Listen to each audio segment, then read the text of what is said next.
Olá, tudo bem? Sejam bem-vindos ao Premiumcast, o podcast aqui da Unicred Premium. Eu sou Eduardo Fuginiti, coordenador de comunicação e marketing aqui da cooperativa.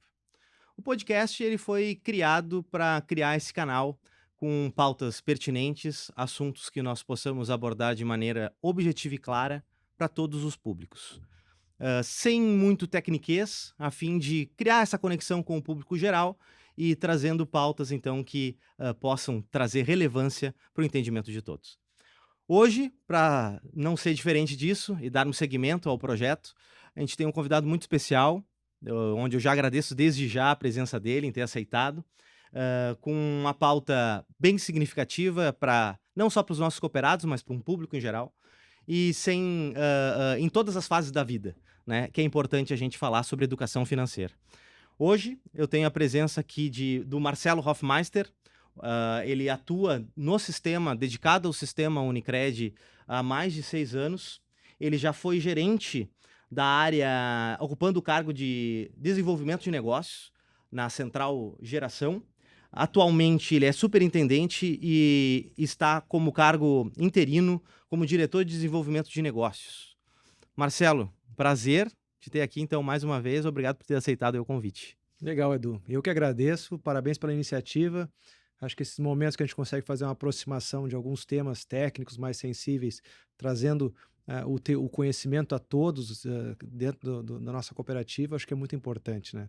Então, fica aqui meu agradecimento quanto central à participação nesse momento. Legal, legal, Marcelo. Então, já para começar no assunto aí, trazer toda a tua experiência de mercado, vivência de mercado, o que que tu pode trazer, assim, devido aos cenários que a gente está vivendo, econômico, né? O que a educação financeira traz para ajudar as pessoas que estão enxergando essa dificuldade hoje no mercado? Um dos pilares da educação financeira é o equilíbrio, né? A distribuição das nossas receitas e despesas de um equilíbrio que não fira o nosso comportamento, né? Então, os pilares de planejamento, de questão de orçamento, muitos são em função para evitar a gente viver momentos que fujam o nosso controle, a nossa realidade, né? Então, sempre no momento de crise, ele é sempre dividido, né? O momento de crise ele sempre é penoso para alguns que não se planejaram e uma oportunidade para os demais que talvez tenham feito um movimento de resguardo, de planejamento, de desenvolvimento, para quando surjam esses momentos, eles consigam talvez colher frutos dele, ou até mesmo passar por uma forma menos dolorosa por esses momentos críticos, né? Legal, legal, Marcelo. E trazendo então um cenário, voltado muito para o âmbito previdenciário brasileiro, né.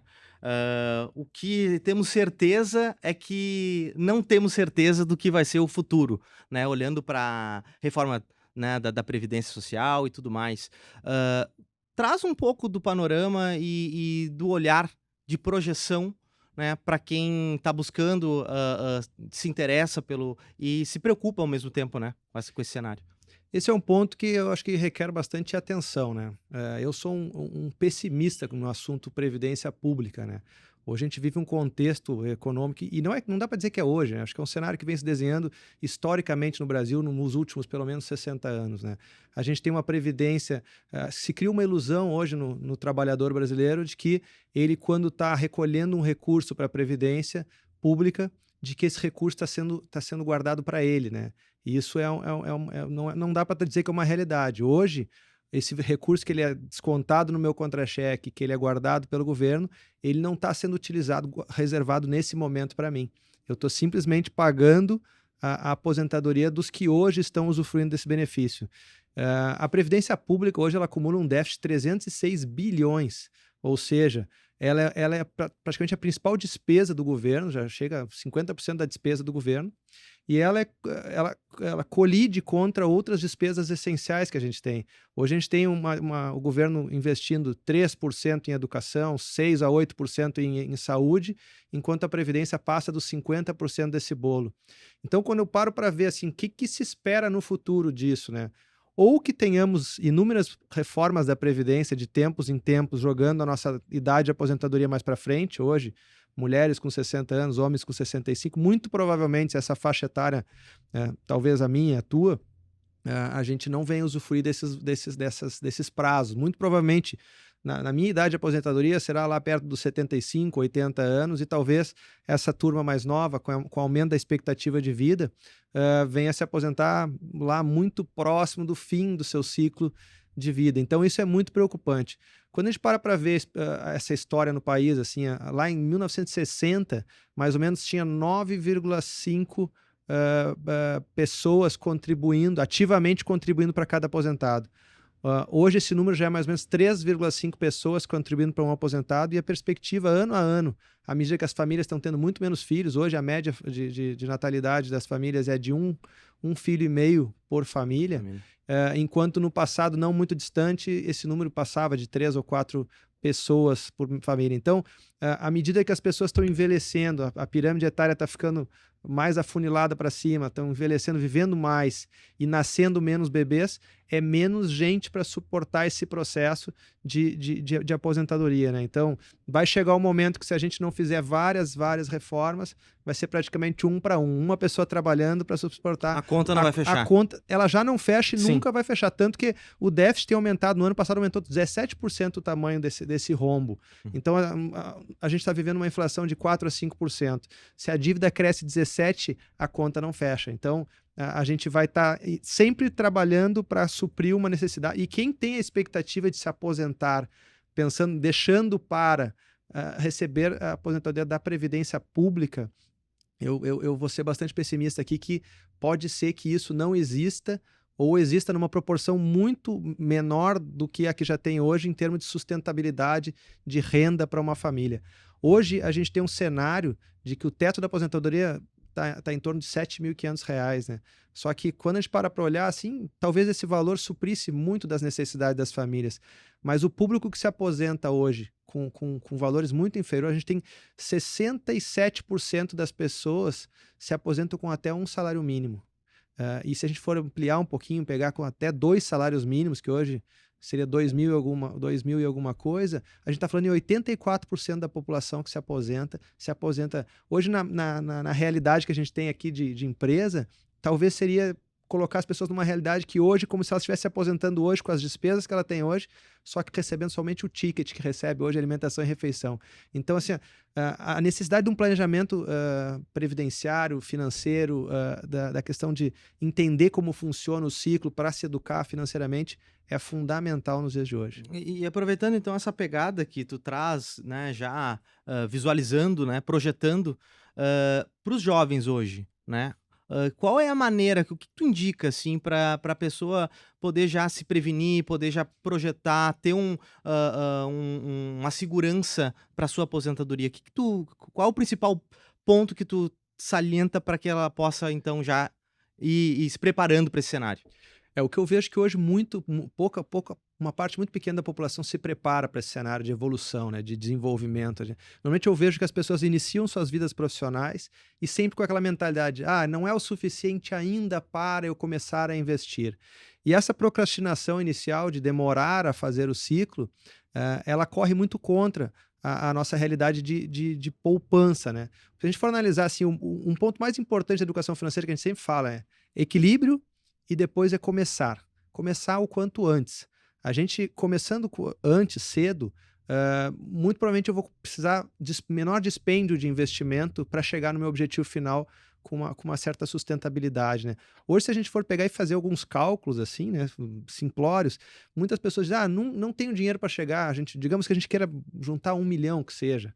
As pessoas, eu não vou conseguir nunca, o que eu consigo hoje juntar é um mês sim, um mês não, eu consigo, outro não consigo. Mas se a gente fizer uma conta básica de uma criança com seus pais fazendo esse investimento inicial por eles, de valores modestos, como às vezes R$100, R$50, logo que nasce em um planejamento, até que essa criança chegue ali seus 20 anos, 30 anos, a idade que eles ficam com os pais, com pequenos investimentos, módicos investimentos, mas que tem um planejamento recorrente, com o efeito dos juros compostos, isso se transforma num grande volume lá, e certamente, com esse cenário que eu exercitei aqui contigo, vai gerar uma renda passiva superior no momento de aposentadoria do que a aposentadoria pública pode te colocar à disposição. Isso considerando o teto da Previdência Pública. Assim. Então, se eu for falar da base, não vou nem entrar nesse mérito. Né? Muita gente me fala, eu não tenho dinheiro, eu faço uma brincadeira. Quantas pessoas que tu conhece que fizeram festa de 15 anos nas suas famílias, né? Muitas, né? Às vezes até as pessoas que não têm muito poder aquisitivo. E às vezes gastaram nessa festa, sei lá, 5, 6, 10, 20 mil reais. Se planejaram para aquilo, né? Se planejaram para aquilo em algum momento. Fizeram um esforço. E se eu fizesse mesmo cálculo, se eu pegar uma criança recém-nascida hoje e botar um investimento de 10 mil reais na conta dela, uma única vez na vida, sem fazer mais nenhum planejamento, com o efeito dos juros compostos, considerando uma taxa até inferior à que a gente tem hoje, Selic, que é elevada, 10,25, quando chegar nos 65 anos dessa pessoa, data de aposentadoria, só com a recorrência de juros compostos, esse valor inicial dos 10 mil reais se transforma na frente de 1,5 milhão.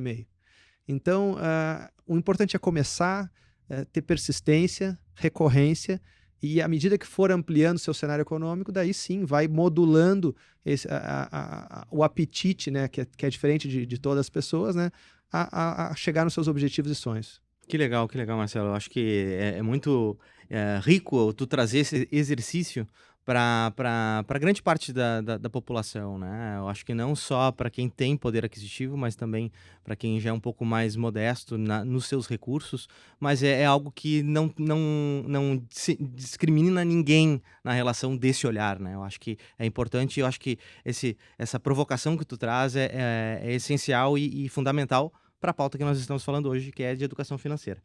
Olhando um pouco para o lado PJ, para as empresas, tá? Com esse mercado volátil que nós estamos enfrentando e o Brasil, né, por características históricas, ele vive em altos e baixos, né?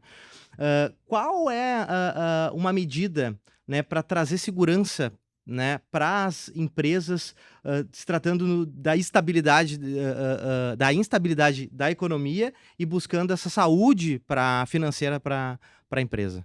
Se na pessoa física já é crucial a gente ter um planejamento financeiro, na pessoa jurídica eu acho que se redobra essa atenção, né? A gente vive num país de muitas incertezas, de uma carga tributária muito pesada, que já faz com que as empresas tenham uma margem mais achatada, né? Para um gestor financeiro, a palavra de ordem é previsibilidade, equilíbrio, planejamento. Se uma empresa, mais do que na pessoa física, que talvez a pessoa tiver uma baixa renda e em algum momento se apertar, é mais fácil dela conseguir socorro, talvez num parente, num amigo, num cônjuge, de uma certa forma, os dispêndios são menores e a capacidade de suprir esses problemas seja mais rápido.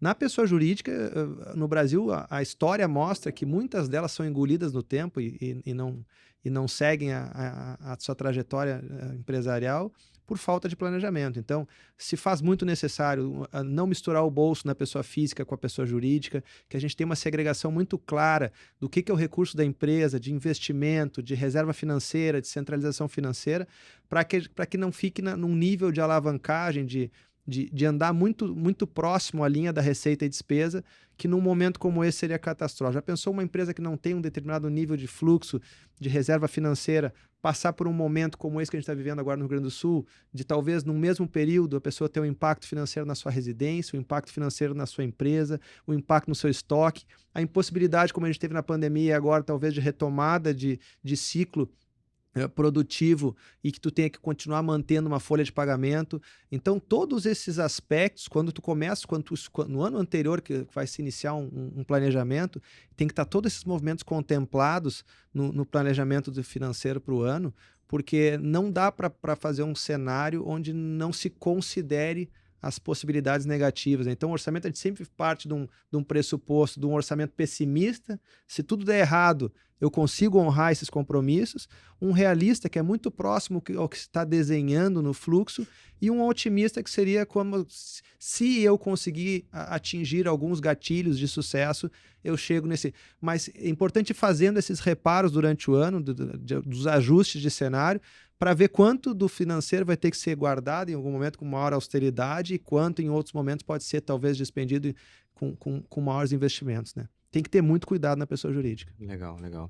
E sendo objetivo, assim, Marcelo, na questão do tema que a gente está abordando, se tu pudesse, para quem está começando, se interessando pelo tema, né, 3 dicas que tu possa dar para essas pessoas começarem a mapear, né, e se organizar de forma financeira, voltado para a educação financeira? Essa pergunta é muito boa. A primeira dica que eu dou é assim, comece. Comece com o que você tem no ponto onde você está. Não fique esperando se eu ganhar um aumento, se acontecer esse cenário, se chegar no final do mês e sobrar. Essa pessoa que procrastinar esse nível não vai começar. E um dos pontos mais importantes da educação financeira, do planejamento financeiro, é o início precoce. Quanto mais cedo, quanto menos idade se começar e se criar esse ciclo, por o país ter trabalhar com uma taxa de juros razoavelmente alta, com o tempo ela vai começar a tomar gosto por esse processo de começar a investir, mesmo que pouco, vendo a recorrência, vendo o resultado que isso gera, e com o tempo ela vai fazendo um planejamento futuro, ela vai ver que vale muito a pena, e aquilo ali acaba sendo até às vezes um objeto de desejo do planejamento financeiro, né? Então começar como se estiver. Hoje a gente tem muita oportunidade de aprender. Antigamente a gente tinha para aprender, fazer uma escola, uma faculdade, um MBA. Hoje em dia tu tem acesso em todos os momentos a informação muito, muito precoce, assim, né? Hoje tu pega uma Alexa, tu faz uma pergunta, já vem a resposta. Inteligência artificial a seu favor, né? Como eu faço para fazer um planejamento financeiro? E daí detalha a sua situação exata, vem também alguns requisitos muito importantes. Hoje tem livros que colocam num nível de entendimento muito razoável. A educação financeira é muito vasto em termos de autores, assim, que vão dando segurança para as pessoas cada vez mais ousarem, conhecerem ativos diferentes. O que é sempre importante na educação financeira é também não ficar preso sempre a um conceito, né? Tá ouvindo, tá aprendendo, tá novas formas de se aproximando de pessoas talvez que tenham um nível de conhecimento e planejamento que possam enriquecer. Isso aí também é muito importante. Mas o mais importante é que se comece equilibrando a palavra equilíbrio é muito importante, né? Então, quem não tem nada, começa pelo menos fazendo uma reserva de emergência para aquelas situações que podem acontecer em instante zero. Uma pessoa que tem carro, ela tem que ter dinheiro se um dia bater o carro, ela tem que ter o dinheiro para pagar o seguro, ela tem que ter o dinheiro um dia se acontecer alguma coisa em casa, ela tem que ter alguns mecanismos de defesa imediata, ela tem que ter nessa reserva financeira. Os estudiosos dizem, sei lá, 5 vezes o seu salário, pelo menos guardado numa reserva de liquidez, assim, que a pessoa fique a instante zero, se ela precisar, ela consegue acessar. Depois disso, a pessoa vai ampliando seu leque, né, de um investimento mais pensando no futuro, na aquisição de bens, na realização de sonhos e uma série de outras coisas. E depois ali também, andando em paralelo com isso, eu sempre gosto de utilizar a previdência privada, né? Previdência privada é uma oportunidade muito bacana, muito rentável, que pode inclusive ter benefício fiscal, né, na hora de declaração do imposto de renda, que eu aloco como se fosse um investimento da aposentadoria, aquele dinheiro que se coloca e não se retira, senão no instante lá na frente. Poder retirar pode, mas eu gosto de deixar esse bolso bem apartado. Até com meu filho eu falo isso, tá? A nossa distribuição de investimento o que tu vai acessar e esse aqui que vai ser para o teu futuro, tá? Muito claro que vai pensando lá na frente. Então, se a pessoa conseguir fazer esse movimento de começar com o que tem, continuar aprimorando conhecimento e saber fazer essa distribuição da alocação de uma forma equilibrada, eu acredito que o futuro financeiro fica garantido. E ouvindo assim tu falar, Marcelo, acho que também um ponto que é fundamental passar para as pessoas é a persistência, né? Eu acho que é manter esse plano, né? Porque não é algo que tu aplica agora, executa e já vai colher, né? Eu acho que é algo que tu tem que pensar realmente no futuro. Pensar em construir esse futuro, né? Deixar ele robusto, deixar ele, né, consolidado, e aí nada melhor do que tu ter a persistência para que tu não, no meio do caminho, tu não se desvirtue do propósito do que tu tá construindo. Esse ponto que tu colocou é muito legal, porque às vezes as pessoas deixam o investimento como sendo a última opção, como se fosse a última conta do mês a fazer, como se fosse o último boleto a pagar o investimento. E dessa forma, o que acontece? A gente começa a ter no dia a dia alguns gastos que não estavam planejados, que vão consumindo aquela parcela que deveria ser do investimento. Então, o que seria o ideal é transferir essa parcela do investimento como se fosse a primeira. Recebi meu salário, já ter um planejamento de quanto eu posso reservar de largada, que seria como se eu estivesse comprando o meu futuro. Quanto vale a minha aposentadoria lá na frente? Quanto vale a minha saúde, a minha dignidade chegar lá na frente com uma certa estabilidade financeira? Porque uma das piores coisas que a gente vê na vida de finanças são pessoas que, quando a gente fala em educação financeira, não está relacionado a ganho muito, ganho pouco, porque a gente vê muita gente que com grandes fortunas, com grandes ciclos financeiros, que no momento que para de trabalhar no futuramente não se planejou para aquilo e passa talvez mais trabalho do que aquela pessoa que tinha menos, que já está mais adaptada a viver no modo crise, né? Então isso é muito importante. Os estudos mostram que 95% das pessoas que ganham fortunas, heranças, loteria, jogadores de futebol, astros da NBA, que quando param a sua receita abruptamente de um cenário muito abastado para um cenário de contenção de despesas, elas ficam pobres e voltam às vezes a cenários piores e inferiores financeiramente do que tinham antes da fama. Então é fundamental esse processo de continuidade, de reservar esse dinheiro de forma primária, quanto antes, e tentar fazer uma escalada de persistência, né? Não adianta eu fazer, invisto num mês, no outro não invisto, se sobrar eu invisto, porque esse cenário historicamente vai ficar fadado a pessoa em algum momento deixar de lado esse pilar tão importante, porque ela está suprindo primeiro as necessidades, os desejos momentâneos do que as necessidades futuras, só que esse planejamento futuro vai fazer toda a diferença na vida dela em termos de equilíbrio e uma vida homogênea, assim, em termos de prazer, saúde e equilíbrio lá na frente. Legal, legal. Marcelo, a gente está chegando no final aqui do nosso bate-papo, né? Acho que a gente pôde mapear, né, legal assim sobre o tema, trazer vários pontos de reflexão para o público. E eu queria aproveitar que da tua vivência, da tua experiência de mercado, no cenário, né, financeiro, se tu puder revisitar lá quando o Marcelo era, né, um guri, né, o tempo da juventude, e pudesse dar uma dica, olhar para o Marcelo, vem aqui, Marcelo, eu vou te dar uma dica. Pensando para o futuro, o que tu diria para o Marcelo hoje? Eu acho que, tipo assim, a gente não pode menosprezar a capacidade intelectual dos jovens que eu digo até das crianças, né?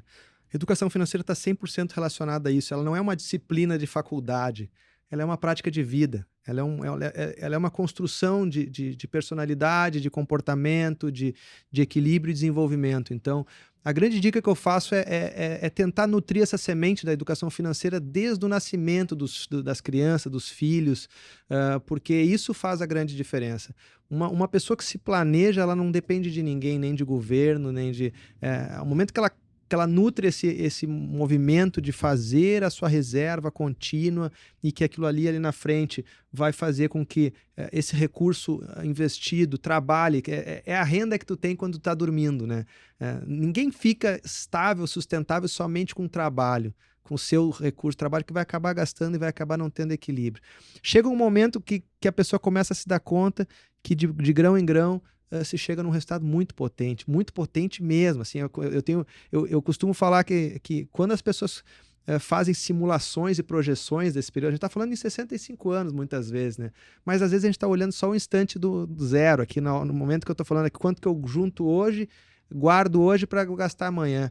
Eu tenho um exemplo que eu uso muito no trabalho de educação financeira, que é mais voltado para o jovem, que é o exercício como se fosse a economia de uma Coca-Cola por dia, durante 40 anos, que a pessoa chega a um resultado financeiro de 1 milhão, né?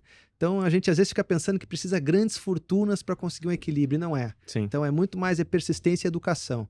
Então o grande conselho que fica é esse, né? Abra a mente, busque conhecimento, se aproxime de pessoas que podem agregar, que eu acho que esse é o caminho de sucesso. Legal, legal, Marcelo. Então, mais uma vez te agradeço, né, pela teu aceite aí, né, em participar conosco aqui do canal, que é voltado exatamente para isso, para levar conteúdo de forma objetiva e clara para todos e com assuntos então que transcendem só um momento, que transcendem pautas que sejam relevantes então para todos, né? Fico o convite aí então para todos continuarem assistindo os próximos episódios. Temos os nossos canais de comunicação, nosso site, nosso Instagram, temos os nossos canais de WhatsApp para que quem queira trazer, né, algum tipo de pauta, crítica, opinião, curtida, compartilhem conosco, entre em contato conosco. Estamos todos à disposição para continuar, então, construindo essa relação com vocês e trazendo assuntos, né, que possam enriquecer cada vez mais o nosso dia. Obrigado, Marcelo. Obrigado, Edu. Obrigado, Unicred Premium. Prazer estar aqui. Esse tema é apaixonante e já me coloco à disposição para para outros, se precisar, que eu puder contribuir, vai ser um prazer. Até mais, gente.